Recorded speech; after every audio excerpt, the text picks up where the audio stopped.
Hello, welcome to another episode of What Are You Selling with me, David Green. With me today, I'm delighted to introduce you to J.E. Taylor, the author of Season of the Dragon trilogy, which is a trilogy because the third book has just come out on the 7th of December. How are you doing today? I'm doing fantastic. It's a nice sunny Sunday here in New Hampshire. Yeah, yeah. Before we came on, I was for people watching at home or listening at home, I was going crazy about geography, which I often do. It's a really weird passion of mine. So I was just really boring you about stuff you already knew about, basically. But that's okay. So that's all part of what I do. So anyone who is here for the first time on the channel, if that is YouTube or if you're listening on Spotify or Apple Music or wherever it is you get your podcast from, please do subscribe and give us a follow. We have plenty more stuff on the channel. We have lots of interviews with great authors. We have live readings. We have reviews. We also have the Wheel of Time show called Easing the Reader. So check that out as well. So how does it feel to have this trilogy completed before Christmas? Everything It feels wonderful. Luckily, my editor got it to me, the weekend after Thanksgiving here in the US. And that was like 2 weeks before she was scheduled to get it back to me. So I was wicked happy about that. And and I was like, oh, I'll just move the date up. So it's out on the 7th instead of the original 21st that it was scheduled for. So I am ecstatic to have the whole trilogy done before Christmas. Yeah, and it's also a great sign for anyone who's kind of like thinking who may not have read your stuff before that if an editor comes back 2 weeks early, it must have meant that there was not a lot of things to edit. So that is a very, very good sign. Yes, I've gotten cleaner in my writing over the years, so that's a good sign. I'm still comma deficient, so she has to put all the, Yeah. Oxford commas in for me. Yeah, right, okay. Yeah, I'm a big fan of an Oxford comma myself, but I do the opposite. I put too many commas in, and my editor's like, "Do you really need this comma here?" And I'm like, "Yes, I do." She's great with that way. That way Yeah, she doesn't school me too much on some of my things. right. But I always get that and who mixed up. So Yeah, yeah. There's some weird, and the good thing is about being the writer is that you don't have to really worry about that stuff. You're worrying about the story and the characters, right, and that's right. what they're there for, is to make sure that it actually makes legible sense to people when they're reading it. Exactly. And she got this one and then another one that I came out with at the end of November, Silent Night, which is a short Christmas story that I wrote for my daughter. So Oh, my excellent. daughter's 26, but she won't read my stuff because I scarred her when she was like 12. So I'm like, I will write this for you so you can read my writing. Excellent. And a Christmas story is the way to get into it. It's like, it's the season, Exactly. Yeah. So how long have you been writing for then? So if you scarred your daughter that young, you must have been writing for a For, good had a passion. yep, I've written for 14 years and I have 61 titles out. Wow. Yep. That's So, and I have a full-time job too. So wow. Okay. So I'm a six, little prolific. yeah, so 61 in 14 years. So you're releasing between 5 and 6 books a year, pretty much. Pretty much, yes. I mean, I do 4 novels and then, you know, 1 or 2 short stories Yeah. usually. So that's my schedule, and I schedule my editor ahead for the year so I know when I have to get books to her. Okay. Okay. So I'm sort of like on the hot seat. Right, right. So you give yourself deadlines then, and that Yes. spurs you on to Oh, kind of, yeah, absolutely, absolutely. And I've only had to move it twice. yeah. Yep, over the years. Yeah, one of them was my co-writer had a death in her family, and I said, we got to move this. So we Mhm. moved it out a couple weeks. She said only a couple weeks. So I said okay. And then through COVID, I got COVID in 2020.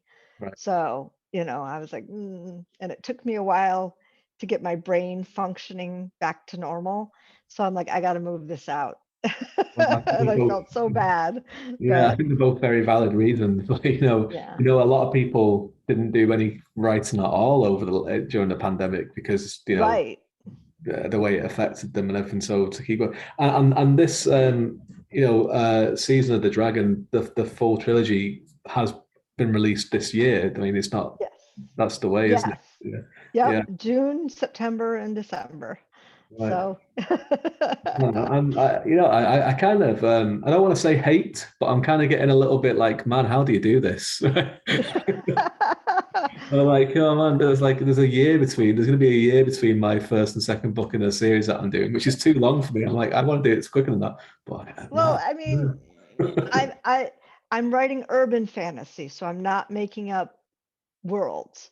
Right. I am adjusting the world we live in, Mhm. but I'm not completely making up worlds. So that's the difference between fantasy and urban fantasy. Yeah. I can lean on, what already exists and go from there. I know New Yep. York City pretty well. So so that's where I'm playing in. Yeah, yeah, yeah. Well, that's the thing that I mean, the difference is, doing like kind of traditional fantasy. If you introduce a weapon, you have to Mhm. describe it. You have to describe what it Right. does. You have to describe like, its effect on people. If you're doing an urban fantasy and someone walks into a bar and pulls out a gun, you can Yeah. leave it as that because people will know what the gun does than what it looks like. Right. Yeah. Right. I mean, yeah, yeah, exactly. But then you have to make Exactly. it believable in that world that you're setting it in as well. Exactly. So you have to have the laws of the real world intermingled with the laws of magic. Yes. So, that's where it gets a little tricky at times and like, oh yeah, what did I write in this book? Yeah, yeah, I'm yeah. in the same world. I have to use the same things because some of my series that I wrote are crossovers Okay. from the beginning, all the way through the Death Chronicles. So Season of the Dragon was difficult in that it wasn't in that normal world I'm used to writing in because I've got, so many books that are along that same theme and that same world that have all the same rules. This one I had to make up different rules. I had new characters. So when I start a series with new stuff, it's very slow because I've got to get to know the character in my Right. head. And Yeah. I'm not a plotter. Right. And you say slow, but you have just released a trilogy in 6 months, like less than six. Yes. So, give yourself some credit there. 9 months. Yeah. Okay, so what is the premise of Season of the Dragon for people that Season of the Dragon takes place in New York City, but the world has changed, and I leveraged the pandemic, and I started thinking about this idea after the pandemic. But I leveraged the pandemic in that people were quarantined, and the silence on Earth woke the monsters. Oh, right, And okay. you've got dragons, you've got leviathans, and you've got sea monsters. So they came up, took over the world, and now we're at their mercy. So Season of the Dragon is, the humans fighting back. So it's a little bit between Independence Day and Godzilla. Yeah, yeah, yeah. That's what I thought of when you said about the gods. So that's an interesting aspect of us being quarantined and not being as active, waking up. I think Yep, the I did it. silence. Yeah, because I did a kind of like a short parody on Cthulhu and Lovecraft doing the opposite Mhm, thing. That because everyone mhm. was in the homes, they couldn't go out to do all the cult sort of stuff. So Cthulhu started to fall asleep even more and drifted away. Yes, Right. yes. Yeah. So where did you get the idea? Well, obviously, the pandemic helped inform this idea, but is this something that, because you mentioned before about how a lot of your previous work had like crossovers and they're in the same world and everything, and this is completely different. So, is this an idea that you had for a while, or is it something that just came to you when you're looking for a new project? I got the covers um, quite by accident because I had wanted them when they went on first come, first serve, but somebody else Okay, got them. right. But apparently they didn't want them, and the cover artist reached out to me and said, they're not going to be able to use these. Would you like them? And I'm like, yes. The great covers. So, and then I got the covers, and the ideas started turning. Right. Okay. I wrote the blurb long before the pandemic, and Okay. I knew I was picking it up next. So the idea that everything got quiet and quarantined was before the pandemic. So Right. I Okay. thought that was kind of odd. Yeah. You must have had some feeling that was going to happen. And someone didn't you? I mean, the covers for the books are fantastic. Thank you. It's Jules and Darling.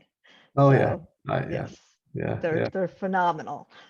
Yeah, they're really nice and epic, and the detail on them is are quite stunning. So obviously the third book is now out as well, so it's all there. Is there anything more to come in this world? Are you going to revisit it, or I'm going to do a prequel that takes place in pre-Mayan times. oh, So pre-Mayan culture. So that's going to be more fantasy based because I have to make up the culture because there's no history. There's a period of time that there's no history in South America. hmm. Klaus, get down. Sorry. That's my dog. My son's dog is here. All right. It's usually my son invading the videos that we do. So So but yes, so I'm starting that, and I'm hoping to get one of the books done this year. I have another trilogy that I'm working on that's separate and distinct from that. Um, so I'm hoping to get one of these out, maybe two out this year, um, to sort of capitalize on the pre-Game of Thrones uh, yeah, yeah. craze that's coming. So House of the Dragon. Yeah. yes, House Right. of the Yeah. Dragon. So I'm Mhm. like, okay, there's gonna be more dragon stuff on television. So maybe I can have the market at this point Right. in Yeah. time. Yeah. Because So, season of the Dragon came after the Game of Thrones, kind of the eighth season. Oops. yeah. That's an interesting kind of place to set it as well in that bit where we have no history in a certain Right, book. I mean, if you go back through history, there's various periods where people are like, we don't know what happened in the right, 200-year stretch or 300-year stretch. In medieval Europe, for example, there's the Dark absolutely. Ages. When the Library of Alexandria was burnt down, we lost so much history before that as well. So is that Right. something? Is that an interest of yours as well in terms of, or is it just you had that idea again and was well, that might be something interesting to set in that? Yeah, I was like trying to figure out the scenery, where this should take place. I initially thought maybe Russia, but I don't know enough about the Russian landscape. So I thought, Central and South America, which would work out. And then I, read it and I'm like, oh, the Mayan times, because I'm thinking of priestesses and things like that go into this. And I'm going from there, and then I started researching, and there is a period of time that they have no idea what happened, that civilization seemed to be wiped out. Like, ooh, dragons. Yes, Yeah, I can make something with that. I yeah. can work with that. Yeah. It's like if in doubt, dragons did it. That's what happened. Possibly. I'm not entirely sure what the storyline is going to be beyond three twins that were born of magical descent. So they frightened the people too, Yeah, and the dragons are going to take care of them. So excellent. Sounds great. So we mentioned before about you started writing 14 years ago. Was that something that was always an ambition of yours? Were you always a big reader, or was it again you oh, just came up with an idea that you wanted to do? I was I still am a heavy reader. I'm a fast reader, sort of like how I write. um, but like I read The Stand in one day, so that tells you. What, really? Seriously? Yes, My yes, goodness. yes. Wow. Okay. um, yeah, 800 book in one day. Yes, I Wow. digested that. Of course, it was morning until midnight, but Yeah. But even still, that is impressive. Very um, impressive. Right? So and so I've read all my life. I took creative writing in high school and college, and I loved it. And then, I was in television for a little while in the beginning of my career. So I wrote some screen commercials. I wrote a Okay. couple of them. And then I went into insurance, and that's where I've been ever since. Right. But and then I got married, life, children came, and I put everything on pause. And I Mhm. hadn't finished anything but short stories and poetry back then. So, stepping up and finishing a book was sort of a dream. And and my day job was a business analyst, so I was writing technical documents. So I was writing for many, many years, and then I started managing, and I was going crazy because I wasn't creating Yeah. anything, even though it's a, dry set of instructions for the technical people to do, it was still writing. Mhm. So I was in the car bitching about it with my daughter, and she looked at me, she goes, "Well, if you could do anything, what would you do?" And I was like, "Well, um, I'd write a book and get it published." And they're like, and she's like, "Well, why don't you?" And I turned to my husband, and he's like, "Eh." I'm like, "You do understand what this means, though. If you let me have free reign, you know what this means." And he goes, "Oh, go ahead."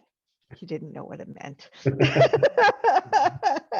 It's like, It, writing consumed me yeah, pretty yeah, yeah, much yeah, yeah. every day, every evening for 16 months, and I wrote 8 books. Wow. Of course, it took a couple of years to get those clean Yeah, yeah, yeah, and yeah. edit ready and publishable, but Yeah. yeah. And then Well, I've just kept going. excellent. So would you write every day of the week, or do you take a day off for yourself to do other um, interests? I mean, I take days off, like this weekend we have company. They weren't supposed to be here this weekend, they're supposed to be here next weekend, but we had, family stuff happen and move things around. Yeah. But I haven't written since Thursday. You get So, an itch. Yeah, you get an yeah, yeah, itch. Yeah, yes, yeah, yeah. there's an itch. But I do a little writing every day. When I get off from work, I'll write.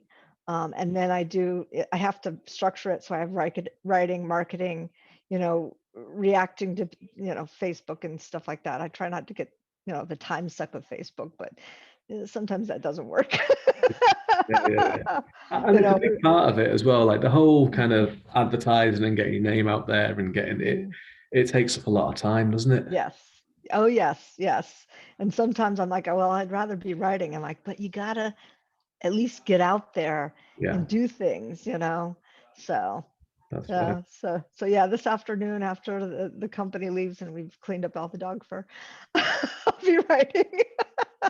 Yeah, you'll be diving right in. You'll be diving in. So, where's we obviously talked about what's coming up next for you next year. We've been you've got this trilogy now. You've got another trilogy that you're going to start working on. You've got a prequel for this Mhm. trilogy as well planned. Dare I ask, is there anything else that you have planned in the future? I do. One of them's already written. Right. And then I have two of my fractured fairy tales. One is Jasmine, which is a Aladdin retelling, and the other is Belle, which is a Beauty and the Beast retelling. Both of those are in sets that, Yeah. box sets that are coming out in June and October.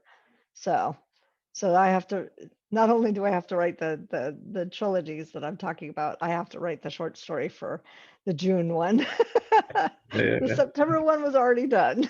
Well, that's good. I hope it'd be better if it was the other way around for you, but at least once you've done Yeah. the one in June, you're like, well, that's that done for the year. Yeah, yeah, and it's a, paranormal romance take on Beauty and the Beast. Obviously, Beauty and the Beast is a romance, Mhm. but it's a twist on it. So, Excellent. I'll get that done as well.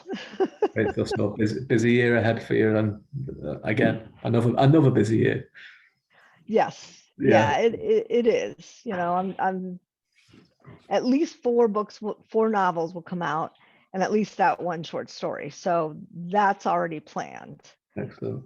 That's great. If I I can thought I get had it more, busy I this will. year. Yeah, I was like, I've got 2 books, maybe 3 coming out next year. I thought I had it busy, and one of those are already written as well. So I was like, Yes. well, now you're here with your at least 4 books and some short stories, and probably 5 books by the end of it, I'd say.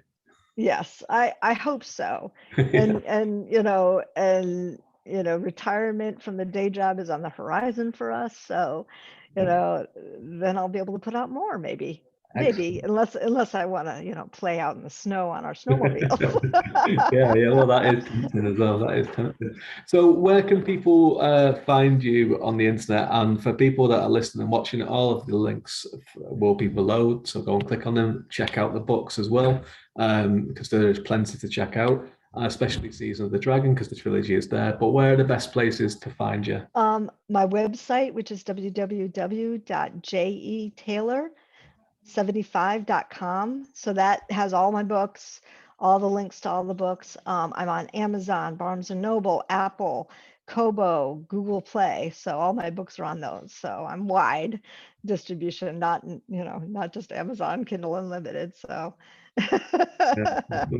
There's always the pro. It's the best way to go wide, isn't it? To get to get everyone everywhere. yeah, I've been on both. And the Yeah, last time I transitioned from Kindle Unlimited to Wide, you know, I go direct to those sites. I don't do an aggregator like Draft to Digital. yeah, So that's 68 or 70 books, if I'm counting my trilogies sets that are out there, yeah. that I have to do on every single site. And I told my husband and my in-laws, I said, if I ever decide not to go back in Kindle Unlimited, remind me what a pain in the butt this is. Because it Yeah, took, that's as good a reason as any not to do it ever yeah, again. Yeah, yeah. So, and I may do a series in and a series out, in Kindle Unlimited at times, but I won't do my entire back shelf. yeah, yeah. That's right. Well, Jay Taylor, thank you so much for coming on to the show, and I hope you have a great holiday and best of luck for 2022. Thank you very much for having me, David, and happy holidays to you as well. Thanks very much, and for everyone who's watching and listening, thanks for staying with us to the end. Until next time.